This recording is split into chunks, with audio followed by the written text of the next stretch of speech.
was that video? A couple boxers died, right, in the past couple weeks. Man. I know the video you posted on your Instagram. I'm not a boxing fan at all, but I saw it on Rogan's Instagram as well.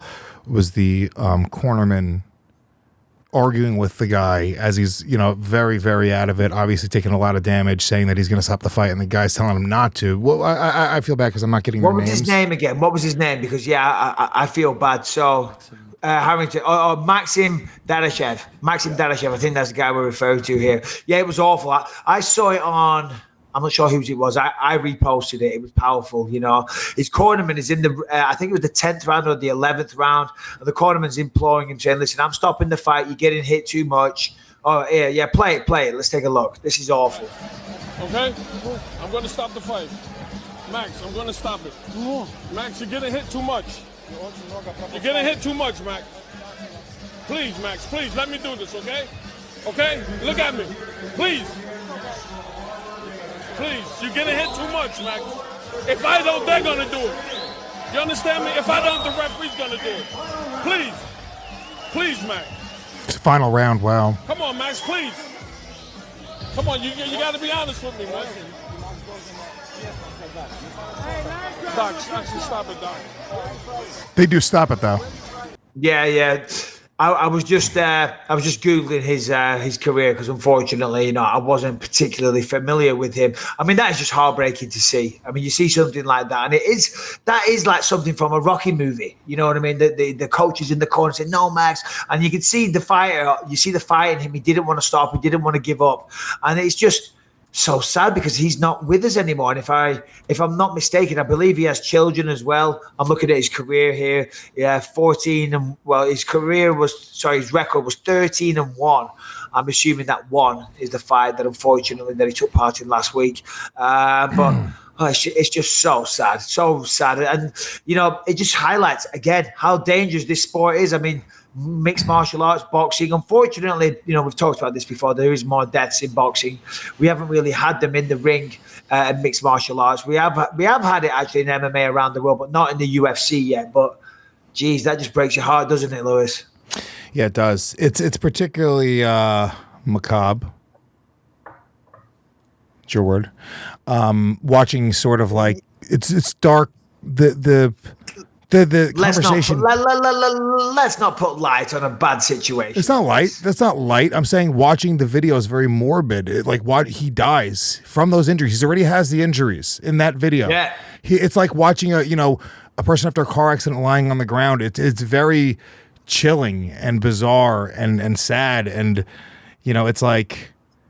Yeah, as I'm setting my son into martial arts, it makes you sort of question, like, none of it's worth it. And what you're building up in this kid, my son, I'm thinking about, right, is like this thing where it's like he builds these muscles and this mental toughness, and eventually he's like, no, I have no quit in me, and that's what that kid right there. He has no quit in him, even though he lost the fight already. He hears he's got one round left. He's like, no, I'm going to finish this fucking fight because that's a victory in itself.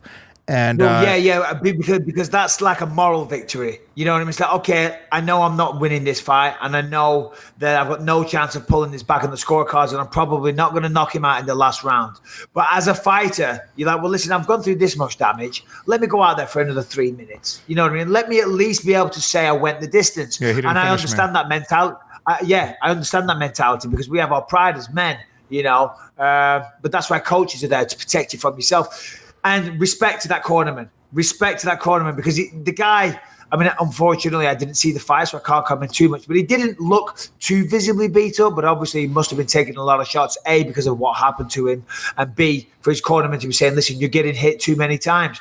And the cornerman right there was totally thinking of his fighter, and you don't see that enough in mixed martial arts. Yeah. Jason Perillo did that with BJ Penn when he fought George St. Pierre, and it wasn't a popular decision at the time, but, he was thinking of his fighter, and it just breaks my heart to see that. I mean, that is the sad reality for all people that want to get involved in combat sports because these days it's cool and it's on TV a lot. That is, unfortunately, the sad reality of what you're dealing with. Yeah. And a guy like that, who I don't know, but Russian fighter, boxer, my assumption is he's not a fucking, born to some wealthy, rich family that he just decided to do this. This is probably something that, like a lot of young fighters, is something that they have to do. It's the one thing that they excel at.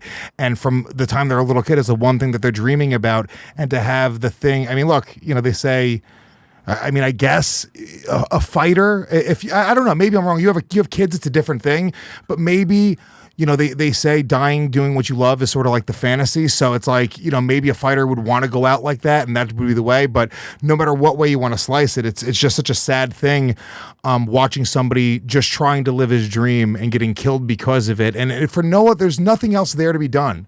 He just did what.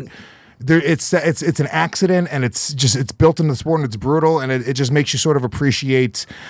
It just makes you appreciate life, and it just makes me really sad. He's a young guy too. How young was he? He looked really young. Yeah, no, I'm not sure. Pardon me. I think he was like 28.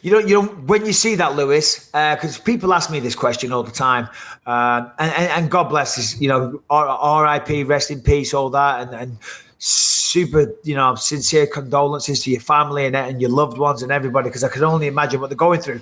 But people ask me all the time, would you let your son fight? Are we going to see Callum in the UFC? Of course, Callum's crushing it with the rest, and he's flying out to Manchester soon. He's going to be trying out for the Olympic team, the British Commonwealth team, and if he makes it, he's going to be flying all over the place, all over Europe. And people always say, is he going to fight in the UFC? And honestly, I'm not too keen on it. I don't really want him to. If he wants to, I will support him 100%. But if James, when he was older, wanted to fight Lewis, how would you feel? I mean, I'm very torn because I love the sport, and I think that he sees me. It's the only sport that he likes. He doesn't watch any other sports really, and it's so obvious that he just likes it because I like it, and I'm kind of in this world. But it's my job to protect my kid at all times. So anything that he could do to hurt himself, dude, if he's at the park right now, I'm that father who is on his, like, literally just 10 feet behind him at all times. I don't take my eyes off him. Maybe it's because it's my only child, and it's probably a little bit irrational.